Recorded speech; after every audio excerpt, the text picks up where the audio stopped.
Shalom et heureux de vous retrouver pour une nouvelle vidéo qui va être un petit peu originale puisque je vais vous partager un témoignage de guérison que j'ai vécu il y a à peine quelques jours au moment où je fais cette vidéo, et en même temps on va en profiter pour faire des liens tout à fait intéressants avec la paracha Lech Lecha, cette fameuse portion d'étude de la Torah qui va de Genèse 12 à Genèse 17 et dans laquelle apparaît pour la première fois Avraham Avinu, le patriarche Abraham, ce grand héros de la foi, ce grand modèle biblique apparaît dans notre paracha Lech Lecha, et on se rappelle que Dieu va se révéler à Abraham dans cette paracha en lui disant cette phrase célèbre en hébreu, Lech Lecha, va pour toi-même. On se rappelle que l'Éternel va lui demander de quitter son pays, sa patrie, sa maison et de aller cap vers la terre d'Israël. Et Abraham, rempli de foi, va écouter la voix de Dieu, va obéir, et donc c'est vraiment une paracha incroyable. Et pour tout vous dire, je ne pensais pas du tout que j'aurais fait un lien entre ce témoignage de guérison que je vais vous partager et la paracha Lech Lecha, mais la providence en a décidé autrement, et le lien m'est apparu très nettement, très clairement dans les études, et je me suis dit, il faut faire absolument une vidéo, il faut partager ces choses au maximum de monde. C'est très important parce que ça va nous renforcer dans la foi. On a besoin d'être renforcé dans la foi dans cette période dans laquelle nous sommes, et plus on avance dans la fin des temps, puisque bibliquement et selon quantité de prophéties nous sommes dans la période de la fin des temps, et plus on va avoir besoin de se renforcer dans la foi. Et l'ennemi de nos âmes, qu'on appelle le Satan en hébreu dans la Bible, fait tout, fera tout et mettra le paquet pour nous détourner de cette sainte tâche qui consiste à se renforcer dans la foi, qui consiste à plonger, comme disent les épîtres, à plonger les regards dans la loi parfaite, c'est-à-dire la Torah de Dieu, la loi de la liberté, la Torah de la liberté, parce que c'est là que se trouve toute la solution à tous nos problèmes. C'est là qu'il y a la vie en abondance et pas ailleurs.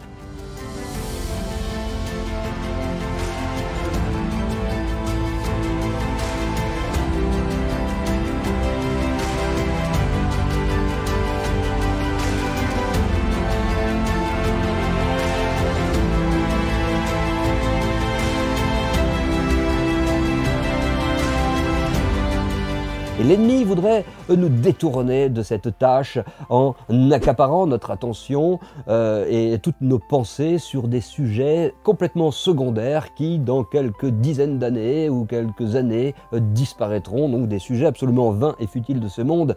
Et il faut faire donc très attention, parce que l'ennemi de nos âmes, justement, travaille beaucoup, très fortement dans cette direction, par toutes sortes de séductions. Et ce type de partage, j'espère que ça va vraiment renforcer plusieurs et faire du bien, parce que non seulement on va voir la fidélité de Dieu, et on va voir à quel point, quand on parle de Torah, on n'arrête pas de parler de la Torah, de l'importance d'étudier la Torah. Et justement, là, on a un bel exemple, on va voir ensemble un bel exemple de cette vérité totale qui est la guérison de Dieu au travers de sa parole. Il y a des versets très clairs qui nous disent « L'Éternel envoya sa parole et les guérit ».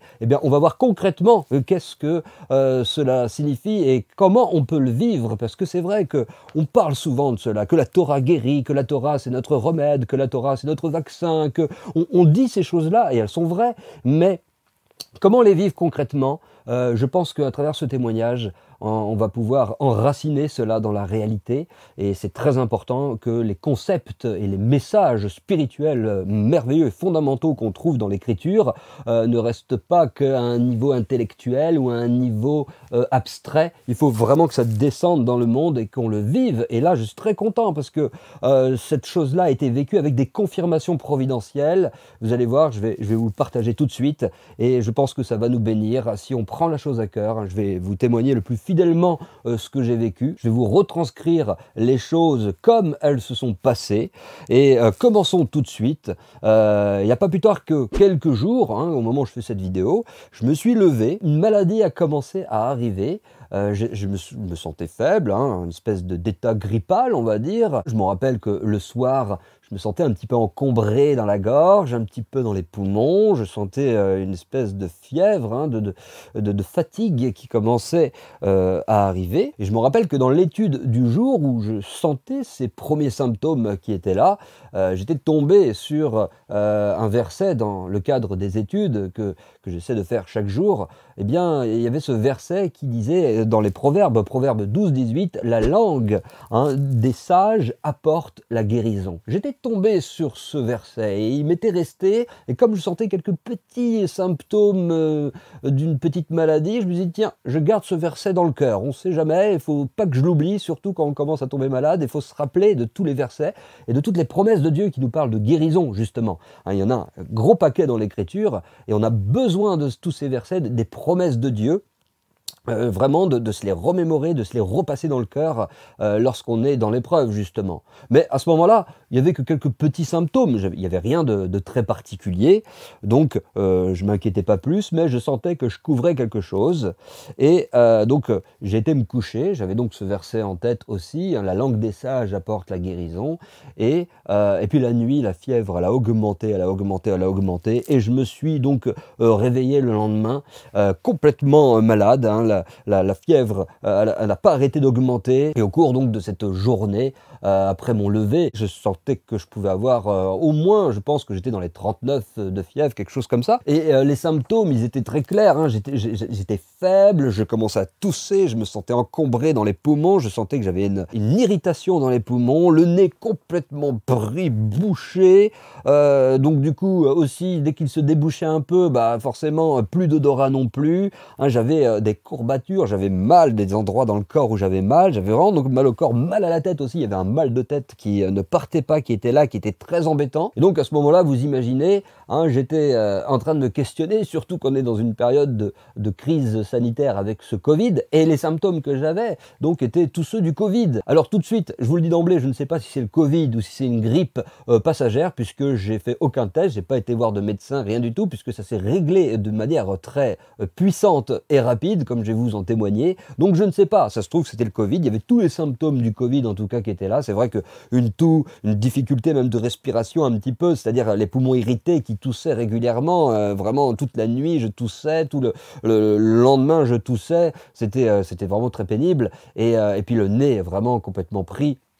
Et surtout ces maux de tête qui étaient là, qui étaient vraiment avec les courbatures, c'était quand même assez éprouvant. Et je me faisais la réflexion, depuis que je suis venu particulièrement à la Torah, la loi de Moïse, qu'on appelle donc la Torah aussi, qui n'est pas fait que de commandements. Bien sûr, les lois et les commandements, c'est très important, mais il y a aussi toutes sortes de messages spirituels, de morale divine, d'éthique divine, qui sont dans la Torah au travers de toute l'histoire des patriarches, par exemple, de Abraham, par exemple. On va voir un enseignement tout à l'heure qui n'est pas un commandement spécifique, mais qui nous transmet un enseignement magnifique et qui correspond au témoignage que je vais vous apporter. Et donc la Torah, la loi de Moïse, eh bien c'est la saine doctrine, inclut tout l'enseignement de Dieu. C'est quelque chose de formidable et de tellement essentiel à étudier. C'est le socle de la saine doctrine, en vérité. Quand Paul, qui était un juif, élevé au pied d'un sage d'Israël qui s'appelle Gamaliel, eh bien quand Paul nous parle de la saine doctrine, il nous parle de la loi de Moïse, mais bien compris et bien étudié et bien pratiqué. Comme toute chose évidemment, on peut malheureusement eh bien, utiliser la loi, utiliser la Bible même, utiliser même les évangiles à mauvais escient, d'une mauvaise façon. Ça va amener plus de problèmes si c'est donc mal employé, mal utilisé, mal compris, mal vécu évidemment. Mais lorsque c'est fait correctement, dans les clous, selon l'enseignement véritable, eh bien, c'est une source de bénédiction, évidemment. Toute l'écriture, de Genèse jusqu'à Apocalypse, et donc, notamment la Torah, les 5 livres de Moïse, c'est véritablement la saine doctrine de Dieu. Et donc, quand je parle de ce retour à la Torah, c'est cette prise de conscience que la Torah, la loi de Dieu, n'est pas abolie. Et donc, ça commence à faire un bon moment que je me régale de la Torah de Dieu, au travers toutes sortes d'enseignements rapportés par les maîtres d'Israël, par les sages d'Israël, par les rabbinim, les rabbins. Il y a beaucoup de belles choses. C'est formidable pour notre foi, pour notre édification. Et c'est vrai que depuis tout ce temps-là, eh bien, je me faisais la réflexion de nombreuses fois, je ne suis plus tombé malade du tout. Plus aucune maladie, aucune grippe, aucun nez bouché, aucune maladie quelconque finalement. Et c'est vrai que quand je suis tombé malade, donc là, il y a quelques jours à peine, je me disais, c'est étrange, ça fait longtemps que ça m'est pas arrivé, comment ça se fait? Comment ça se fait que j'ai autant de fièvre et que Dieu permette cette maladie? Et en plus, ça allait même contre des enseignements que j'ai reçus et contre ce que je pouvais même annoncer dans plusieurs vidéos sur YouTube et ailleurs, dans une quantité d'articles sur rencontreddieu.com ou leretour-aux-racines.com, où j'arrête pas de dire, et c'est vrai, c'est pas moi qui le dis, c'est la Bible, c'est Dieu qui le dit, hein, que la Torah de Dieu, l'Écriture, nous guérit, c'est notre bouclier, notre protection. Celui qui est donc avec Dieu, repenti et qui marche avec Dieu n'a pas à s'en faire, il est complètement protégé. Et là, voilà que je tombe complètement malade. Alors c'était un peu gênant. Je me disais, qu'est-ce qui se passe, Seigneur éternel? Comment comprendre cette maladie? Est-ce que c'est quoi? C'est le Covid? C'est une grippe? Qu'est-ce que j'ai? Qu'est-ce que c'est? Et je me suis dit, hein, un moment de lucidité, parce que c'est vrai que quand ça arrive, des fois, on peut commencer à avoir toutes sortes de pensées, mais bon, moment de lucidité qui arrive, hein, le soir, donc toute cette journée de fièvre, de fatigue, et le soir, avant d'aller me coucher, malgré donc toute cette fatigue, cette fièvre, je me rappelle donc d'un enseignement que je venais de recevoir il y a à peine quelques jours, au moment où j'étais donc très malade. Il y a un enseignement qui était frais dans ma tête, hein, qui rappelait justement l'importance d'étudier, mais la nuit, c'est-à-dire de se lever. Ah, on va en parler très rapidement ici, c'est pas l'objet de cette vidéo évidemment de parler de cette notion de se lever la nuit pour étudier, pour prier. En hébreu, on appelle cela donc Ratzot Laila, c'est-à-dire le minuit, le milieu de la nuit, Ratzot Laila. C'est-à-dire qu'on peut se lever, si Dieu le permet, si on a la force et le courage et l'envie, on peut se lever au milieu de la nuit pour prier, étudier, et il y a beaucoup d'enseignements qui nous montrent qu'il y a des grandes bénédictions associées à ce travail spirituel effectué la nuit, que ça amène des grandes réparations dans le monde, des flux de bénédictions dans le monde, dans notre vie et autour de nous, et que c'est quelque chose d'important. Si vous allez par exemple dans les psaumes, on va juste prendre deux exemples pour vous montrer que c'est bien enraciné dans l'écriture, c'est un enseignement connu dans le judaïsme. David par exemple, il se levait régulièrement au milieu de la nuit, hein, c'est dit qu'il se levait au milieu de la nuit, qu'il devançait même l'aurore. Donc David, il était dans cette dimension de prière, de louange, d'étude de la Torah la nuit. C'est quelque chose qu'il pratiquait et qu'il vivait. Et on voit même dans le livre des Actes, dans l'Alliance renouvelée, on voit que à un moment, quand les apôtres, hein, certains disciples sont en prison, au milieu de la nuit, ils étaient en train de louer, de chanter Dieu, c'est écrit dans le texte, et il y a un miracle qui s'est produit à ce moment-là, justement. Et ce n'est pas en vain ces indications pour quelqu'un qui a l'œil juif, qui a l'œil de la Torah. Quand il lit ça dans le livre des Actes, il voit où tout de suite, il dit « Ah, ils sont à Ratzot Laïla, ils sont en train de vivre cet enseignement qui consiste à louer, à prier, à étudier les choses de Dieu la nuit ». Et on voit que c'est effectivement ce qui se passe dans le livre des Actes, il y a des miracles qui se produisent suite à cela. Donc je me rappelais de cet enseignement qui m'était revenu dans le cœur juste avant d'aller me coucher. Je me rappelle, j'étais allé me coucher donc vers 11h, minuit, quelque chose comme ça. Et donc j'étais fatigué, hein, malade, donc fiévreux, courbaturé, mal de tête. Je vais me coucher et je me rappelle que je fais une petite prière à l'Éternel qui est la suivante. Seigneur, Maître du monde, si tu veux que je me lève à Ratzot Laïla, toute petite précision, d'après certains enseignements sur ce temps de Ratzot Laïla, qu'est-ce que c'est que minuit exactement? C'est pas minuit dans nos horloges, c'est-à-dire quand l'aiguille elle est sur le 12, c'est pas ça du tout. D'après les enseignements de Rabbi Nachman de Breslev, cette période de minuit dure 2 heures, il y a notamment 2 heures. Évidemment, toute la nuit est propice, mais il y a notamment 2 heures qui sont principalement bénies, principalement efficaces, on va dire, d'un point de vue spirituel. C'est lorsque vous comptez, à partir de la tombée de la nuit, vous comptez 6 heures.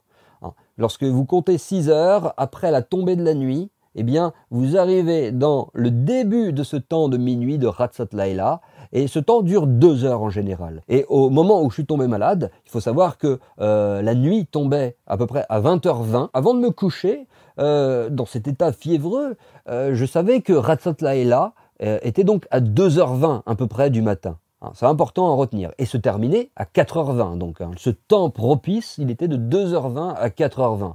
Et donc, je suis allé me coucher vers 11h minuit, et donc très fatigué, malade, courbaturé, pris dans le nez, etc., le mal de tête, et je ne me voyais pas franchement me lever à 2h20 et même étudier et prier dans cet état-là, ça paraissait compliqué. Mais quand même, je me rappelle que j'ai fait cette petite prière à l'Éternel. Hein, je lui ai dit, Maître du monde, Hachem, si tu veux que je me lève à Ratzot Laïla pour justement eh bien, vivre l'enseignement que la Torah guérit, cet enseignement-là, réveille-moi s'il te plaît. Parce que là, je vais me coucher, je suis trop fatigué, je sens que je n'ai pas à réussir, j'ai pas du tout la motivation de me lever ou de faire sonner le réveil. Je suis même pas sûr que ça soit bon, il faut que je me repose. Donc, j'ai fait cette prière à l'Éternel en lui demandant de me réveiller, si c'était dans sa volonté, donc eh bien, que je me lève en plein milieu de la nuit, un Ratzot Laïla, pour étudier, pour prier. Et je disais à l'Éternel, si vraiment je me lève à 2h20, naturellement, je comprendrai que c'est de toi et je me lèverai et je ferai ce qu'il faut. Alors je me couche et je m'endors littéralement, hein, j'étais tellement fatigué que je tombe dans un profond sommeil. Et voilà qu'un peu plus tard, eh bien, je me réveille un petit peu, j'émerge de mon sommeil et je me dis, tiens, qu'est-ce que je suis en train de me réveiller? Et par curiosité, je regarde l'heure. Et je vois précisément 2h20. Oh, je me dis, bon, bah, l'Éternel m'a réveillé, je suis prêt donc à aller étudier. C'était un peu dur, mais je m'en rappelle très bien de ce que j'avais dit à Dieu avant de me coucher. Alors, je me suis dit, bon, non, je ne vais pas me moquer de Dieu, on ne se moque pas de Dieu. Je lui ai fait cette prière, il m'a levé à 2h20 précisément, naturellement, je me lève alors que je m'étais endormi comme une masse, et d'un seul coup, je me lève précisément à 2h20. Alors, je prends mon courage, fatigué, toujours très malade, et puis je me lève, je prends des livres d'études, de la Torah profonde des maîtres d'Israël, et puis je vais donc dans mon lieu pour étudier, pour prier l'Éternel. Donc c'était un petit peu compliqué, j'étais vraiment fatigué, mais en même temps je me disais, c'est incroyable, je me suis quand même réveillé à 2h20 précisément. Alors je me disais, même si j'étais fatigué, je me disais c'est vraiment le moment de vivre ces enseignements. C'est vrai que j'arrête pas de le dire parce que l'Éternel le dit dans la parole, que c'est la Torah de Dieu, l'étude de la Torah, la pratique de la Torah qui nous guérit, qui nous apporte la guérison. C'est vraiment l'Éternel, notre médicament principal, prioritaire. Bien sûr, ça ne veut pas dire qu'il ne faut pas prendre des médicaments si on en a envie, parce que l'Éternel agit au travers, bien entendu, des médicaments, hein, comme on le dit souvent. Sur ce sujet, il y a deux façons de prendre un médicament. On peut le prendre d'une façon idolâtre. Alors c'est un peu choquant peut-être, mais c'est une façon qui existe. Ça veut dire que je mets toute ma confiance et tout mon cœur dans le médicament. Et quelque part, j'ai plus confiance et j'ai plus de la foi dans le médicament qu'en Dieu. Et ça, donc là, on rentre dans une dimension quelque peu idolâtre, hein, parce que, eh bien, tout simplement, Dieu n'est plus à la première place de notre cœur. À ce moment-là, on compte sur le médecin et on compte sur le médicament uniquement. Donc ça, c'est d'un point de vue de la foi, d'un point de vue spirituel, et il y a une notion d'idolâtrie qui rentre en jeu.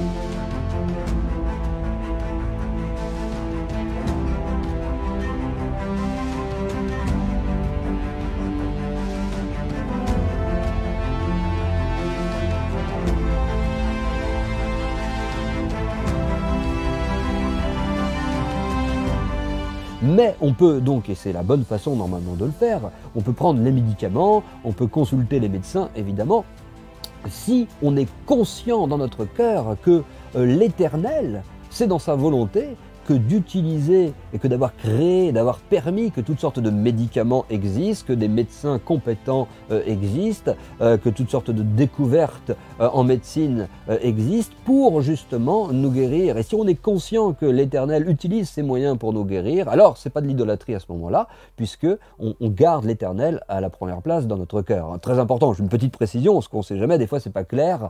Il y en a qui vont dire parce que moi j'ai la foi, je veux plus de médecins, plus de médicaments. C'est une erreur, puisqu'on peut très bien voir la foi et être conscient que Dieu utilise tous ces moyens pour guérir, il n'y a aucun problème à ça.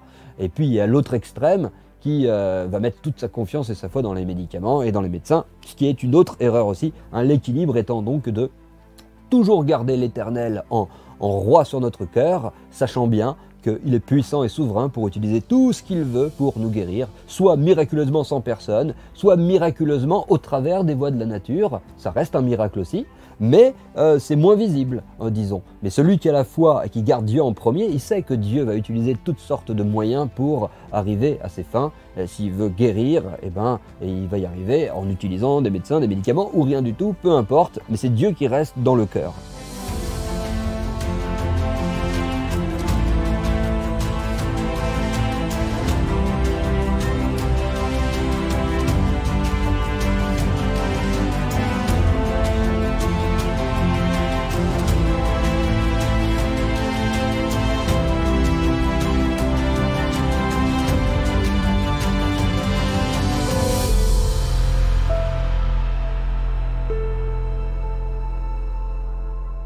Donc, je me disais ça, je me disais, bon, c'est vraiment, il faut que je fasse un effort, il faut quand même vivre ce qu'on enseigne, même si je n'ai aucun doute par rapport à cela, puisque j'ai déjà vécu dans le passé des guérisons, puisque beaucoup de témoignages existent dans le monde juif ou dans le monde chrétien, de personnes qui ont bien entendu été guéries miraculeusement, donc j'ai aucun doute là-dessus, mais je me disais quand même, là, c'est vraiment le moment, encore une fois, de vivre cet enseignement et de ne pas me laisser avoir par la maladie ou de ne pas laisser les choses comme ça, en attendant que ça se passe. Non, il faut vivre l'enseignement. Et donc, j'étais déjà très content d'avoir fait cette prière et d'être levé à 2h20, mais très fatigué, courbaturé et fiévreux encore. Malgré cela, je décide donc de prier l'Éternel, et puis d'ouvrir les ouvrages, et d'étudier, de méditer, et ce fut un temps merveilleux.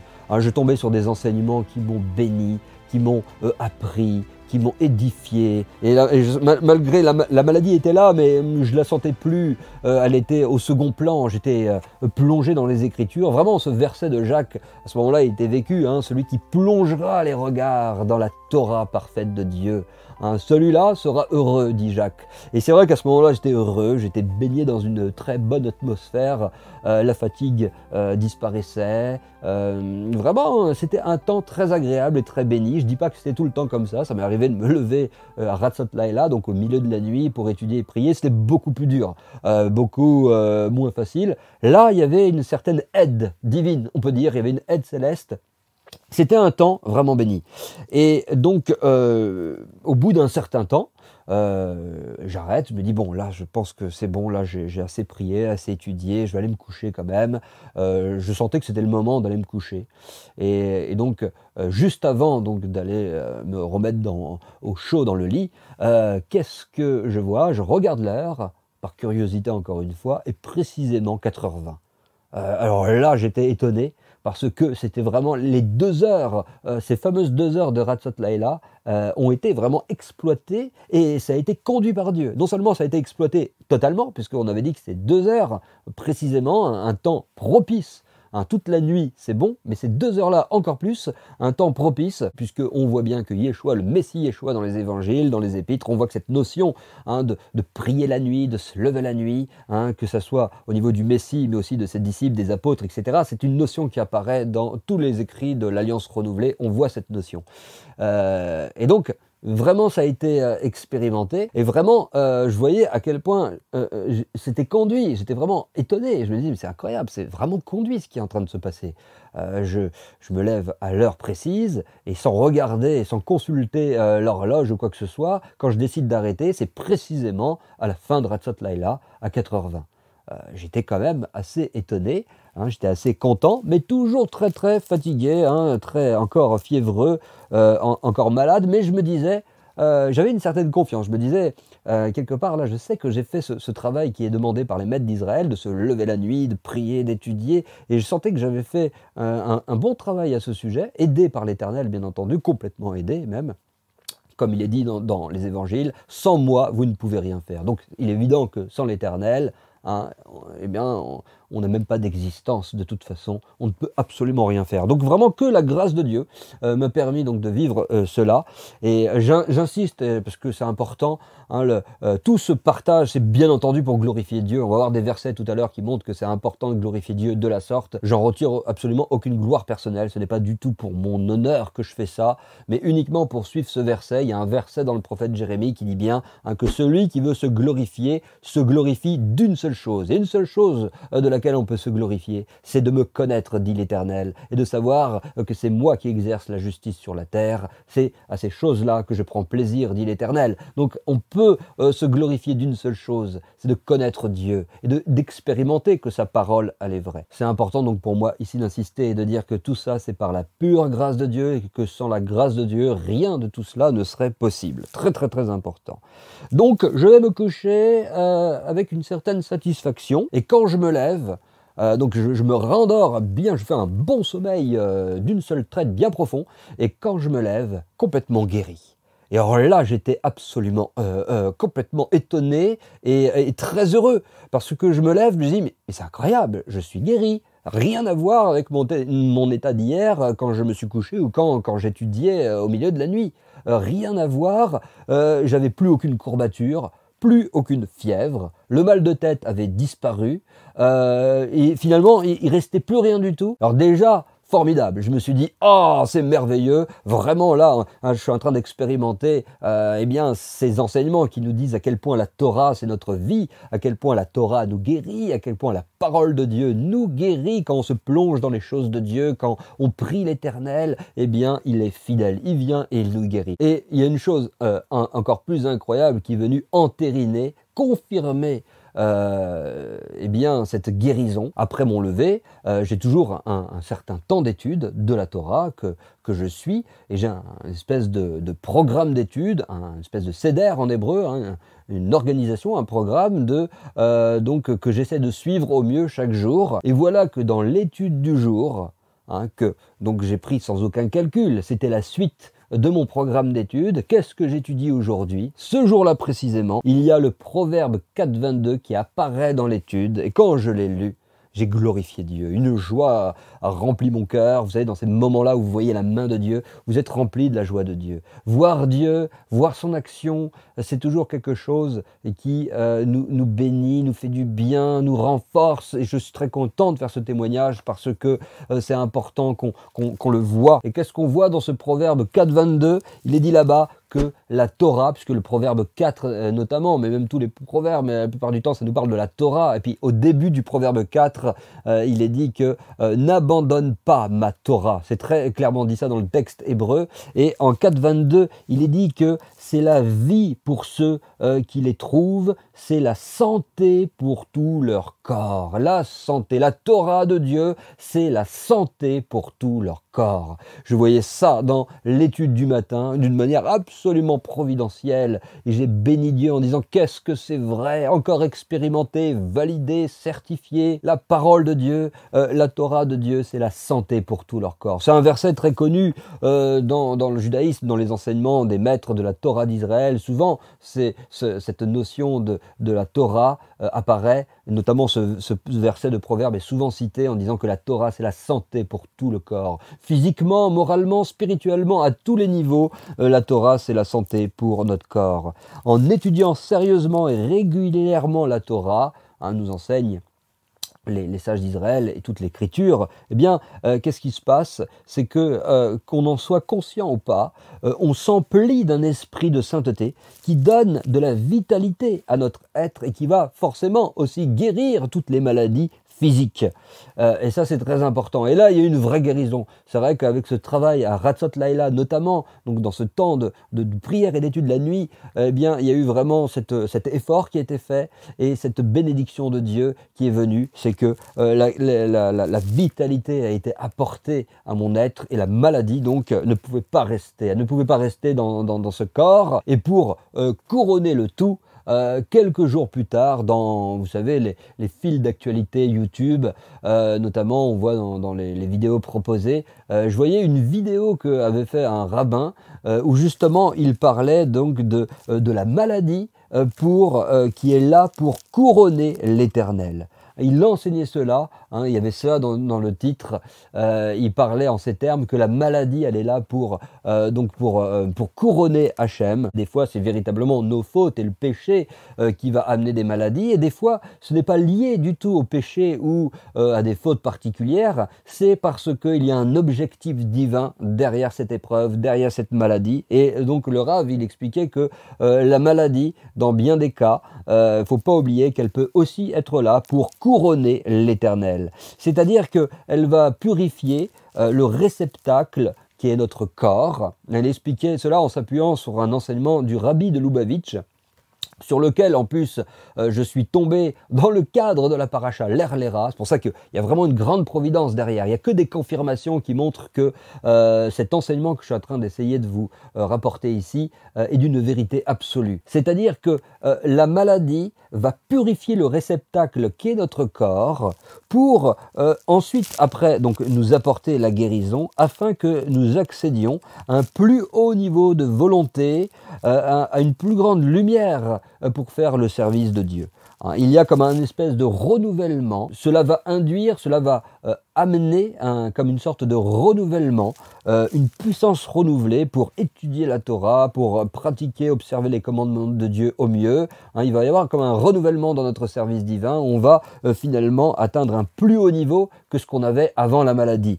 C'est comme, on peut dire que la finalité de la chute, d'une chute, que ce soit physique ou même morale et spirituelle, parfois malheureusement, mais quelle que soit la chute, là en l'occurrence c'était une chute physique dans mon cas par exemple, la finalité de la chute est une élévation. Et on ne peut, face à cet enseignement donc des rabbanim, des raves, on ne peut que se rappeler de ce que dit Yeshua dans l'évangile. En Jean 11, un moment, il parle donc d'une maladie, avec quelqu'un qui était atteint d'une maladie. Il dit « Cette maladie n'est pas à la mort, mais elle est pour la gloire de l'Éternel, afin que le Fils aussi en soit glorifié. » Et c'est exactement cela, parce que par exemple, moi, ce que je vous dis ici, je suis en train de vous partager ces choses-là, et je sais que c'est grâce au Messie d'Israël que je vis ces choses-là. Évidemment, c'est l'Éternel Dieu qui m'a guéri, c'est sûr et certain, par ses enseignements, par sa Torah, comme il le dit lui-même, j'envoie ma parole, j'ai envoyé ma parole, et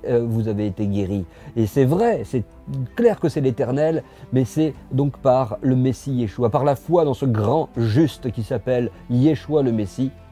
Eh bien, c'est que grâce à lui que j'ai pu accéder au Dieu d'Israël. Oh, sinon, c'était complètement impossible. Et je sais que si je suis venu à me convertir et à croire dans le Dieu d'Israël, c'est uniquement par le Messie Yeshua, par le message de l'Évangile, cette bonne nouvelle qui est vraiment une bonne nouvelle. C'est un message véritablement salutaire, le message du salut, le message d'espoir et d'espérance incroyable. Oui, oui, oui, il y a une bonne nouvelle. La bonne nouvelle, c'est que eh bien, le Messie d'Israël, quiconque croit en lui, eh bien, rentre dans la dimension de la vie éternelle, rentre dans la dimension d'une relation avec Dieu et il rentre dans une vie totalement nouvelle qui n'a pas de fin et qui va que en s'améliorant, que en se rapprochant de Dieu et qui aboutit après dans la félicité éternelle. Donc c'est quelque chose de formidable, c'est important de le préciser parce que Yeshua dans Jean 11 le dit bien, cette maladie n'est pas donc à la mort, cette maladie est pour la gloire de l'Éternel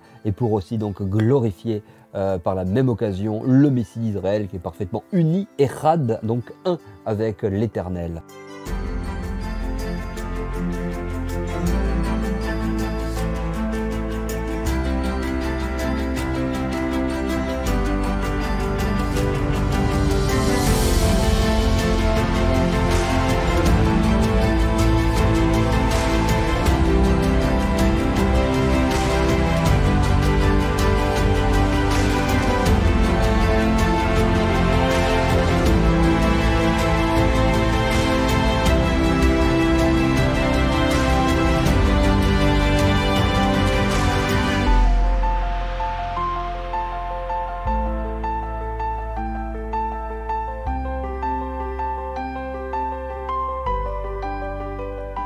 On a aussi Jean 9, On se rappelle que il y avait cette personne aveugle de naissance dans Jean 9 et les disciples se posaient la question, est-ce que c'est parce qu'il a péché ou parce que ses parents ont péché qu'il est comme ça? Et là, à ce moment-là, Yeshua dit que dans ce cas-là, en tout cas, il dit ce n'est pas que lui ou ses parents aient péché, hein, c'est afin que les œuvres de Dieu soient manifestées. Et c'est après qu'il a guéri cet aveugle, et afin que le Fils, encore une fois, soit glorifié, que le Messie soit glorifié. Et donc, ce passage nous apprend que dans certains cas, et pas tous, il ne faut pas faire des généralités avec tous ces messages et ces passages qu'on voit dans les évangiles, mais on apprend que dans certains cas, eh bien, la maladie, c'est afin que les œuvres de Dieu se manifestent, afin que on puisse glorifier Dieu après avoir vécu un miracle, après avoir vécu l'intervention de Dieu, après avoir vécu la guérison divine. Ensuite, on va glorifier Dieu, on va parler de Dieu, on va témoigner de Dieu, on va raconter ce qu'il nous a fait, et ça couronne l'Éternel. Comme disait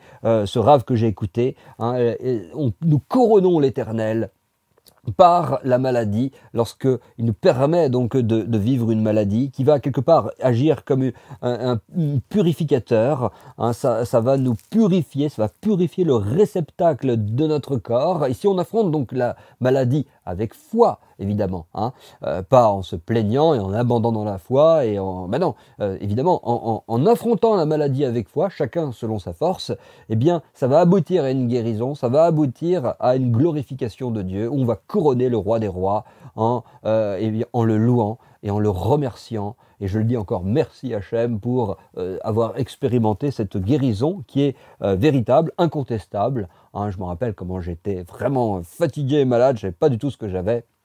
Et après cette étude de la Torah, se lever sans aucun mal de tête, aucune fièvre, plus de courbatures, et avec le nez qui se débouchait. Et ce que je vous ai pas dit, c'est que oui, très rapidement, le nez se débouchait. Dans la journée même, eh bien, je retrouvais l'odorat, je ressentais les odeurs.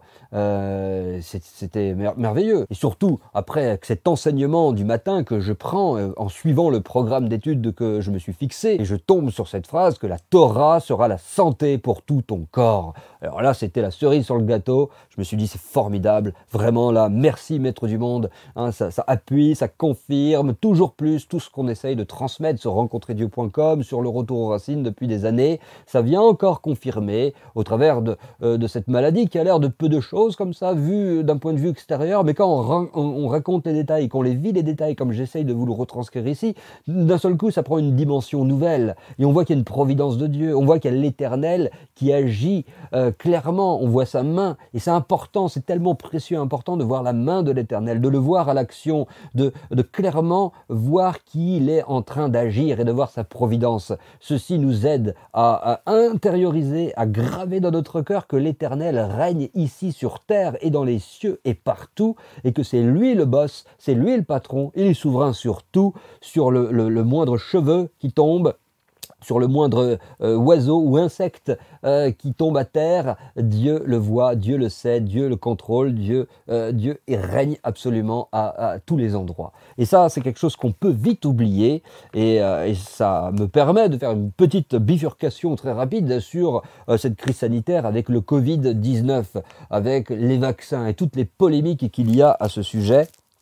Hein, il faut vraiment se rappeler quelque chose qui est absolument primordial, c'est que face à tous les fléaux de la fin des temps, les guerres, les maladies, il y a une chose qui est certaine. Cette chose, elle est expérimentée par beaucoup d'enfants de Dieu. C'est que à partir du moment où nous sommes dans une vraie repentance et qu'on cultive sa foi, qu'on travaille à se renforcer dans la foi, qu'on fait le vrai travail spirituel qui consiste à prier, à étudier la Torah, à se repentir régulièrement, à ce moment-là, ni le Covid, ni le vaccin, s'il est dangereux pour nous, ne fera quoi que ce soit. Et qu'on prenne le vaccin ou qu'on ne prenne pas le vaccin, si on est dans un vrai travail avec l'Éternel, on sera protégé. Si le vaccin il est dangereux pour nous, par exemple, l'Éternel ne permettra pas qu'on le prenne. Si le vaccin ne nous fait rien, si pour des raisons qui nous dépassent, l'Éternel permet qu'on le prenne et qu'il est dangereux, ce vaccin ne nous fera rien. si on est repenti, qu'on cultive notre foi, eh bien, on a là la vraie protection. Et c'est exactement pareil avec le Covid, avec la maladie, avec toutes les maladies qui existent, c'est exactement pareil. La protection de Dieu, sa fidélité, comme il est dit, il est un bouclier pour ceux qui le craignent, il est notre protection véritable. Eh bien, toutes les promesses de Dieu à ce sujet sont valables pour toutes les maladies, pour toutes les situations en vérité. Et des fois, on peut vite oublier cette réalité spirituelle qui consiste à mettre le paquet prioritairement pour marcher dans un chemin de repentance, être repenti soi-même et cultiver sa foi, développer sa foi, prier, étudier la Torah tous les jours de notre vie. Vraiment être dans ce travail-là, ça nous confère, l'Éternel nous confère une véritable protection. Il le promet dans tellement de versets. Par exemple, on peut aller dans le psaume 91, très très connu. « Ni la peste qui marche dans les ténèbres, ni la contagion qui frappe en plein midi ne t'atteindra.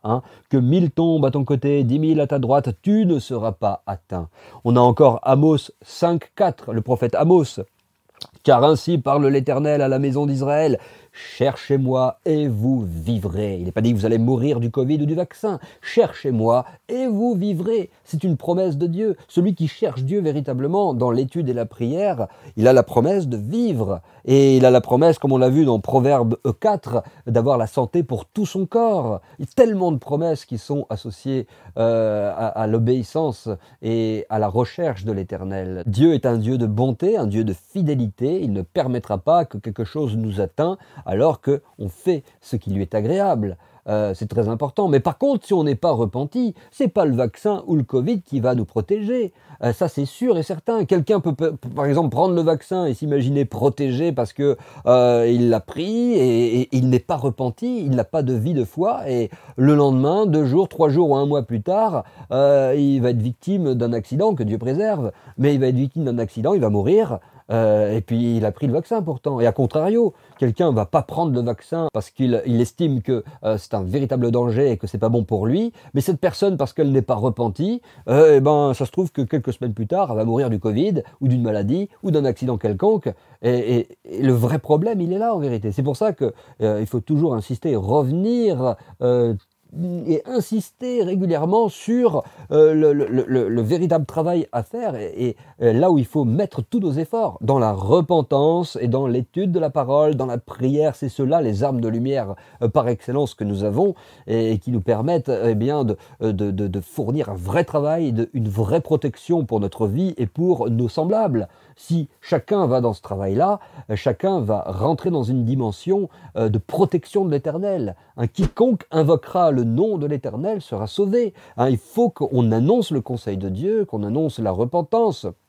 C'est-à-dire se détourner de ces mauvaises voies, qu'on essaye, qu'on fait un travail pour se détourner de cela. Ça ne se fait pas en un jour, c'est le travail d'une vie, mais qu'on le fasse au moins, qu'on s'engage dans ce travail, qu'on se tourne vers Dieu, et puis comme on l'a lu dans Amos 5, « Cherchez-moi, dit l'Éternel, et vous vivrez ».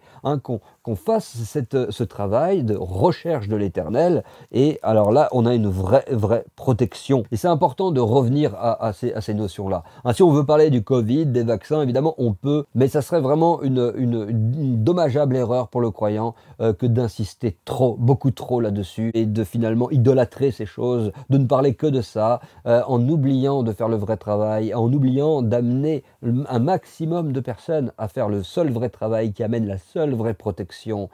C'est donc l'étude de la parole de Dieu, développer sa foi, renforcer sa foi, se repentir tous les jours de notre vie au maximum, être vraiment en règle dans notre vie avec l'Éternel. Et pour être en règle, eh bien, on n'a qu'une seule solution, on n'a qu'une seule chose à faire, c'est d'étudier les enseignements de Dieu, les commandements de Dieu, comme c'est répété dans tous les prophètes, partout, même dans l'Alliance renouvelée, les évangiles, les épîtres, l'Apocalypse, dans tous ces textes-là, régulièrement, il y a un leitmotiv, c'est observer les commandements de Dieu. C'est là tout l'homme. Regardez la fin du discours de Salomon, crains Dieu et observe ses commandements. C'est là tout l'homme. C'est là la chose qu'il faut faire. C'est la chose principale. Et si on est détourné de cela et qu'on met notre attention un peu trop dans d'autres choses, eh bien, on est en train d'être véritablement détourné, effectivement. On est en train d'être détourné du vrai travail. Il faut le discerner. Et si on est en train de se faire avoir, il faut revenir dans les rails le plus vite possible. Parce qu'on sait qu'il y a beaucoup de séduction, beaucoup de choses dans cette fin des temps, avec toutes sortes de crises qui vont se produire dans le monde, et qui vont accaparer notre attention beaucoup trop dans des sujets qui ne sauvent pas, dans des sujets qui n'édifient pas la foi, dans des sujets finalement qui n'apportent pas la guérison divine, des sujets qui nous laissent stériles en fin de course, au bout du compte. Ça nous laisse vide, on a même, non seulement on n'a pas grandi dans la foi, mais on a même peut-être chuté dans la foi, on est devenu plus léger, et c'est terrible. Si on a une conviction par rapport au vaccin, au coronavirus, aucun problème, on peut en parler, mais un petit peu. Il faut qu'après, une fois qu'on a parlé de la chose, on passe à un autre sujet. Et surtout, l'autre sujet, il faut que ce soit celui de la foi, celui de la Torah, celui de l'Éternel, des vrais enseignements fidèles à la saine doctrine, fidèles à l'Évangile, fidèles à l'enseignement des maîtres d'Israël. Là aussi, il y aurait beaucoup de choses à dire, mais on voit qu'en tout cas, la guérison se trouve là-dedans, et c'est pour ça que je suis très content de faire ce partage, parce que au travers de cette guérison, vraiment vécue d'une manière, c'est irréfutable au niveau de la main de Dieu, de la providence de Dieu. Je rappelle que au moment où la maladie commençait à germer, je tombe sur cette phrase dans un enseignement: la langue des sages apporte la guérison. Déjà, ça me restait en tête. Et puis, au moment où il y a ce miracle d'être levé, donc à minuit, à Ratzot Laïla, de manière complètement surnaturelle, puisque je l'avais demandé à l'Éternel, et ça s'est produit à 2h20, les 2 heures d'études, à 4h20, ça se termine sans aucun calcul, tout était bien goupillé. Et après s'être couché, cette guérison qui apparaît, et ce verset dans l'étude, j'insiste parce que c'est trop beau, ce verset qui nous parle de la Torah qui sera la guérison pour tout ton corps. C'est merveilleux. Ça doit être un encouragement pour nous à ne pas se faire détourner et à mettre le focus et tout notre cœur au bon endroit, c'est-à-dire dans la Torah de Dieu. Donc c'est très très très important. D'autant plus qu'il y a eu encore d'autres confirmations juste après, dans les jours qui ont suivi, comme ce Rav qui expliquait que eh bien, la maladie est là pour couronner aussi l'Éternel dans pas mal de situations, dans pas mal de cas. Ça va être là pour couronner l'Éternel, parce que suite à cette guérison, on va vivre une purification et une élévation qui va nous rendre encore plus efficaces, plus motivés encore dans le service divin. Pour parler de Dieu, pour témoigner de lui, pour se renforcer dans la foi et se purifier, se sanctifier. Donc, formidable. Et enfin, le dernier point qui m'a décidé à faire cette vidéo, c'est dans la paracha Lech Lecha. C'est assez formidable, puisque dans notre paracha, j'ai découvert dans l'étude, c'était pas encore une fois calculé, mais dans l'étude, j'ai découvert un enseignement qui correspond précisément à tout ce qu'on vient de dire jusqu'à maintenant. Cet enseignement, il est très simple, et il faut rappeler que dans la Torah, tous les enseignements sont éternels. Les enseignements sont valables en tout lieu, en tout temps et pour chaque croyant. Donc quand on voit ce qui se passe avec Abraham, faut pas se dire que c'est Abraham, c'est un modèle de foi, il était à un niveau que je pourrais jamais atteindre, son histoire ne m'intéresse pas. Ça serait une grosse erreur. Si l'histoire d'Abraham elle est gravée dans la Torah et qu'elle est dans nos Bibles, c'est parce qu'on doit s'inspirer de Abraham, on doit tirer des leçons de ce qu'il a vécu. C'est ça la Torah de l'Éternel. Quand on dit que c'est pas que des commandements et des lois, typiquement là on va avoir un exemple, on va pas avoir des commandements et des lois précises qui apparaissent dans la Torah, puisqu'il y a 613 commandements relevés par les sages, mais là, on va voir plutôt un enseignement, une leçon que va nous donner Abraham, que l'Éternel nous donne au travers de ce que va vivre Abraham, et ça fait partie intégrante de la saine doctrine de la Torah, ce qu'on va voir là. On se rappelle que Dieu dit « Lech Lecha » donc à Abraham. Dieu se révèle à Abraham et lui demande donc de quitter, on a vu, de quitter donc son pays, sa patrie, sa famille, pour aller vers, l'Éternel dit à ce moment-là, vers le pays que je te montrerai. Donc on sait que ça fait référence à Israël. Et on sait que eh bien, notre patriarche Abraham rencontre immédiatement de nombreux obstacles sur sa route. Et on voit qu'il a été contraint par la famine, et donc que cette famine qui a sévi quand il est arrivé en Israël, tout de suite il a été contraint à quitter Israël pour survivre. Donc déjà, gros premier problème. l'Éternel lui dit de tout quitter, il suit l'Éternel, il est à ses ordres, et il arrive en Israël, grosse famine, et il doit tout quitter pour survivre. Et en route, on se rappelle que dès son arrivée en Égypte, son épouse lui est directement ravie pour être emmenée au palais de Pharaon. Donc on voit que Abraham, direct, ça commence fort, alors qu'il obéit à Dieu, qu'il est dans un chemin d'obéissance. On voit qu'il est en train de vivre une véritable chute spirituelle d'un seul coup. Plutôt une chute physique, peut-être morale, certainement pas spirituelle, mais en tout cas, il est en train de vivre une vraie chute. Et le rabbi de Lubavitch, à ce sujet, dit que eh bien, cette chute était nécessaire donc afin de pouvoir réaliser une élévation. Et c'est très très très fort ce principe qui est très connu, mais que là, notre paracha l'Erlera eh bien, est en train de nous montrer, parce qu'on va voir la suite des versets, ça vient montrer qu'une élévation arrive nécessairement après une chute. Lorsqu'on obéit à Dieu, qu'on est dans un contexte donc de foi en Dieu et d'obéissance à Dieu, il ne faut pas avoir peur des chutes, et donc des maladies, on peut comprendre, ça peut arriver pour une élévation, pour glorifier Dieu, pour couronner l'Éternel. Le rabbi de Lubavitch explique que le but était d'arriver à une élévation bien supérieure, comme on peut le lire donc en Genèse 13, on voit que après donc cette famine, après cette mésaventure avec Pharaon qui a pris la femme d'Abraham, etc., on voit qu'en Genèse 13.1, il est dit là-bas quoi ? Abraham remonta d'Égypte. Donc déjà là on voit la notion d'élévation. Il était descendu en Égypte, maintenant il remonte, il est en train de remonter d'Égypte, et c'est pas pour rien que le texte parle comme cela, parce que ça nous parle d'une élévation d'un seul coup. Suite à cette chute, il y a maintenant une élévation. Il remonte d'Égypte, et on voit qu'est-ce que dit la suite du verset ? Très riche en troupeaux, en argent et en or. Et là, c'est la source de cet enseignement qui nous enseigne que la finalité d'une chute est une élévation.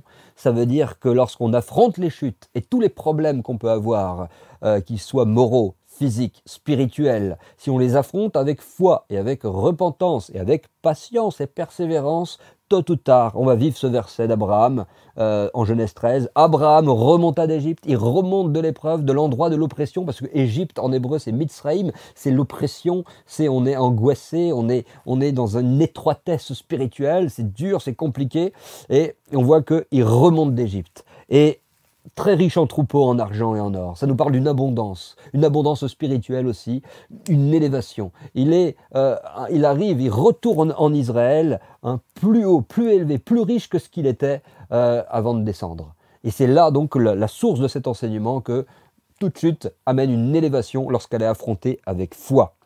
Et affrontée avec foi, c'est-à-dire toujours croire en Dieu, toujours faire ce travail, même si on a du mal à prier, même si on a du mal à étudier, on continue, on crie à Dieu et on n'abandonne pas la foi. On reste et on attend le secours de l'Éternel, comme dit le prophète, qu'il est bon d'attendre en silence le secours de l'Éternel. On prie l'Éternel, on fait ce qu'on peut à notre échelle, c'est différent pour chacun, on fait ce qu'on peut, mais en tout cas, on n'abandonne pas Dieu, on ne commence pas à le maudire ou à attribuer quelque chose d'injuste à Dieu ou à l'abandonner. Non, on continue, on fait ce qu'on peut et il va y avoir une élévation. Cette régression d'Abraham dans notre paracha l'Erlera fait partie de l'élévation, de son élévation à un niveau encore plus grand que ce qu'il était auparavant. Et donc on voit bien que même si une période de chute paraît interminable, eh bien cette descente contient une élévation grandiose. Et Abraham nous le montre très bien. Dans notre paracha l'Erlera, c'est quelque chose qui apparaît de manière évidente quand on le fait ressortir comme on vient de le faire maintenant. Chaque épreuve affrontée avec foi, eh bien, c'est une grande purification qui nous élève. C'est dur, c'est sûr. C'est comme pour enlever les scories de l'or. On va chauffer, bien sûr, on va chauffer l'or. Il est dit dans d'autres versets que c'est l'Éternel qui éprouve les cœurs en nous éprouvant par la maladie ou par des situations délicates. On va être éprouvé dans notre chair ou dans notre cœur, dans notre morale. Et si on affronte la chose avec foi, il en découle obligatoirement, qu'on le veuille ou non, une purification et une élévation. Les scories sortent, apparaissent et peuvent être enlevées lorsqu'on chauffe le métal. C'est pareil. Lorsque Dieu va chauffer notre cœur par des épreuves, les impuretés vont sortir et elles vont être enlevées. Et lorsque l'épreuve va se terminer, on va se retrouver à un niveau spirituel plus élevé, plus haut que ce qu'il était auparavant. C'est formidable et c'est véritable. Il faut qu'on grave ça dans notre cœur, mes amis. C'est très très très vrai, très très très important. Et on peut même faire tirer de cet enseignement eh bien, une leçon pour toute l'humanité tout entière. Finalement, cette grande histoire humaine qui est remplie de souffrances, eh bien, c'est exactement la même chose. Toutes les souffrances de l'histoire humaine et de l'humanité, finalement, vont aboutir à une félicité éternelle, à un bien et une élévation infinie qui n'aurait jamais pu être possible s'il n'y avait pas eu cette chute. Il y a eu la chute avec le péché, notamment d'Adam et Rava, d'Adam et Ève, qui a entraîné donc une chute énorme qu'on vit depuis des milliers d'années. Et bien, exactement comme pour avec Abraham, comme par rapport à la maladie et le témoignage que je vous ai rapporté, ça a apporté une élévation. Cette maladie, la guérison de cette maladie, la façon dont je l'ai vécue et que je vous ai raconté, eh bien, a produit évidemment une élévation dans ma foi, une élévation dans mon attachement à Dieu, dans ma proximité avec Dieu, dans ma relation avec Dieu, une élévation et qui n'aurait pas été possible si je n'avais pas vécu cette maladie de la façon dont je vous l'ai raconté. Et c'est quelque chose de vrai. Abraham, dans le paracha Lech Lecha, eh bien, le vit exactement pareillement. Il a fait une chute, il est descendu, Dieu a permis qu'il descende en Égypte et qu'il arrive toutes sortes de complications avec sa femme, mais au final, il remonte d'Égypte avec des troupeaux, beaucoup d'argent, d'or, et il retrouve un niveau qui est encore plus élevé. Ça fait penser à Job aussi. Job, on voit toutes les souffrances qu'il a vécues, à la fin, eh bien, il retrouve tout, et encore plus, et dans une situation encore plus bénie que s'il n'avait jamais souffert comme il a souffert. Donc on voit que c'est exactement pareil, vous voyez, c'est ça qui est merveilleux avec la Torah, les principes, les notions spirituelles qu'on voit sont valables individuellement comme collectivement, comme sont valables aussi pour une nation, pour un pays et pour le monde entier, pour l'humanité tout entière. On voit qu'il y a eu une chute nécessaire avec Adam et Ève, et finalement cette chute avec Adam et Ève aboutit en bout de course à la fin de l'histoire à une élévation infinie de toute l'humanité, une élévation éternelle. Il y a un grand bien infiniment plus grand qui va être accordé, comme on le voit dans les prophéties de la fin des temps. On voit que la terre sera remplie de la gloire de Dieu, que plus personne n'enseignera à son prochain en disant « Connaissez l'Éternel, car tous me connaîtront, dit l'Éternel, du plus petit jusqu'au plus grand. » La terre sera remplie de la gloire de Dieu. Et pourquoi ? Parce qu'il y a eu toute cette histoire. Une histoire certes de souffrance et de descente, mais qui, en vérité, dans la sagesse infinie de Dieu, des choses qu'on ne comprend pas, qui nous dépassent, mais qui sont vraies, entraînent eh bien, une élévation et un bien infiniment plus grand, qui fait qu'en bout de course, on va reconnaître tous, autant qu'on est, que c'était absolument capital, important et précieux de passer par toutes ces épreuves, afin qu'on puisse déguster, qu'on puisse vivre et expérimenter un bien infiniment plus grand. Et on va remercier Dieu véritablement de tout notre cœur. On le louera éternellement pour toute cette histoire humaine, malgré toutes ces douleurs qu'il y a eu temporairement. C'était une douleur temporaire qui aboutit à un bien infini et éternel. Et là, à ce moment-là, on comprendra que ça valait la peine et on sera heureux et on glorifiera l'Éternel pour toujours si on fait ce travail de croire en Dieu et d'être repenti, très important. C'est un travail qu'on fait au quotidien, c'est un travail que chacun peut faire, d'invoquer Dieu, de le chercher. Cherchez-moi et vous vivrez, dit l'Éternel. Yeshua le dit très clairement dans l'Évangile. Il nous le dit que vous aurez des persécutions, ça va être dur par moments, mais si vous faites tout cela pour moi et que vous persévérez dans la foi, vous retrouverez tout au centuple. Vous allez vivre une grande élévation. Exactement ce qu'on voit dans Lech Lecha, notre paracha. Abraham, il a eu une chute, il est descendu en Égypte, il a eu des problèmes avec sa femme, c'était terrible. Et puis finalement, il est remonté d'Égypte, élévation avec des richesses incroyables. Et c'est exactement pareil dans le témoignage que je vous ai rapporté. Une maladie forte, fiévreuse, beaucoup de symptômes très durs à vivre, c'était compliqué, des douleurs un peu partout. Et finalement, l'Éternel, au travers de cet épisode, a permis d'expérimenter, pour que je vous le repartage maintenant, cette guérison qu'apporte la Torah, cette guérison qu'apporte la parole de Dieu. Quand on se confie en Dieu, qu'on ne lâche pas, qu'on persévère, eh bien la guérison de Dieu arrive.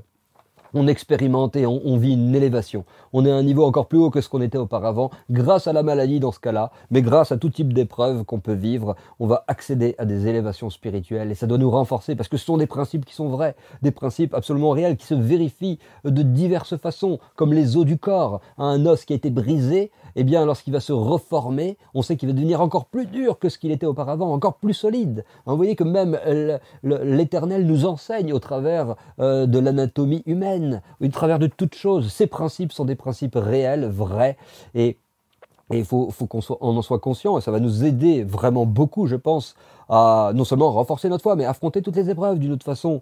Quand on a ces enseignements en tête, on s'en rappelle et on se dit, oui, je suis dans l'épreuve maintenant, il faut que je sache que je vais arriver à une élévation, il faut que je crie à l'Éternel, il faut que j'attende son secours, il faut que je persévère, il ne faut pas que j'abandonne, il ne faut pas que je renie Dieu, il ne faut pas que je le trahisse, je vais aller jusqu'au bout, et à un moment, Dieu, à force qu'on prie, qu'on le cherche, qu'on intercède, à force qu'on reste accroché à lui, accroché au tzitzit du Messie, à force, eh bien, il va nous envoyer la délivrance et la guérison. Et après, rétroactivement, on comprendra pourquoi on a vécu ce qu'on a vécu. Et c'est là qu'une louange sortira de notre bouche, qu'on glorifiera Dieu, comme David a pu le faire, comme beaucoup d'autres croyants ont pu faire en tout temps. Dans la Bible, on a tous les grands modèles qui nous montrent le comportement à avoir et comment l'Éternel agit avec les fils de l'homme. Mais évidemment, au travers de toute l'histoire, on a quantité de témoignages, quantité de preuves, quantité d'exemples et de modèles de la foi qui ont jalonné, qui ont traversé l'histoire humaine jusqu'à aujourd'hui encore pour nous renforcer. Tout cela pour nous aider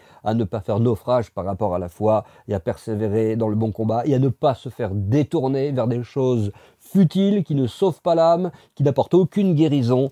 Faire très attention dans cette fin des temps, notamment les séductions et les tentatives de l'ennemi, que ça soit dans le monde non croyant ou dans le monde croyant même, pour nous conduire dans des voies qui finalement ne vont pas nous renforcer, ne vont pas nous permettre de grandir dans la foi et de grandir spirituellement. Il va y avoir toutes sortes de tentatives et d'influences pour nous détourner du vrai travail. Et ça, je vais insister là-dessus parce que, notamment dans cette crise sanitaire 2020-2021, c'est quelque chose qu'on a beaucoup remarqué, que plusieurs ont beaucoup remarqué, qu'il y a toutes sortes de courants de pensée, toutes sortes de théories et de tentatives de l'ennemi de nous distraire en nous aiguillant vers toutes sortes de voies de garage qui finalement ne sauvent pas l'âme, ne nous aident pas à nous élever spirituellement, mais au contraire, en vérité, ces choses vont nous abaisser. Et on se rappelle de la parabole des 10 vierges, il y a les vierges folles, c'est-à-dire des croyants qui n'avaient pas assez d'huile dans leur lampe parce qu'elles n'ont pas fait le travail, elles ont été détournées. Et il y avait les vierges sages dans la parabole du Messie Yeshua qui, elles, donc, ont l'huile de la Torah, ont fait le travail pour accumuler, pour faire des stocks d'huile, et elles ont suffisamment d'huile dans leur lampe pour aller à la rencontre de l'époux qui arrive dans cette nuit obscure de la fin des temps, des épreuves mondiales qui sont là et qui vont continuer donc d'être là tant que l'Éternel ne se révélera pas et ne nous donnera pas avec le Messie Yeshua la délivrance finale. Mais avec ce genre de partage, avec tous les enseignements de Torah que l'Éternel dans sa bonté, dans sa grâce nous donne, surtout en cette fin des temps, comme il est dit, là où le péché abonde, la grâce surabonde. Alors, dans cette fin des temps, c'est compliqué certes, mais Dieu, lui aussi, il envoie encore plus de bénédictions et de possibilités de se renforcer dans la foi, d'étudier, de prier, et vraiment, on peut accéder à ces choses-là, on peut les vivre, et c'est ce que je souhaite à chacun, que chacun puisse se renforcer dans la foi, se repentir, cultiver le terrain de son cœur, pour que les graines de l'Éternel puissent venir s'y loger et former des arbres et des fleurs magnifiques, un jardin fleuri dans le cœur de chaque homme. C'est vraiment le but, l'objectif, qu'on puisse ensemble progresser dans cette voie-là, qu'on puisse vivre l'intervention divine dans notre vie et qu'on puisse vivre des élévations et ne pas être triste, ne pas s'affliger trop lorsque des épreuves nous arrivent. Car si ce n'est pas lié à un péché manifeste qu'on aurait fait, des fois on a des épreuves à cause de nos fautes, c'est sûr, et même souvent ce sont nos fautes qui amènent des épreuves sur notre vie, mais parfois ce n'est pas que cela. C'est sûr qu'il y a toujours une notion de faute qui est liée à une épreuve, mais des fois, comme on l'a vu dans cette vidéo, ce n'est pas que cela, des fois c'est véritablement pour nous élever, nous purifier de choses qu'on n'a pas vues dans notre être, que Dieu nous envoie des épreuves, afin que comme Abraham, on vive une élévation avec beaucoup de richesses spirituelles qui nous permettent après à notre tour de bénir notre prochain, notre entourage. Et c'est vraiment ce que je souhaite pour chacun, que l'Éternel vous bénisse en abondance dans le nom du Messie Yeshua. Je vous retrouve prochainement avec joie pour d'autres partages de Torah. À bientôt.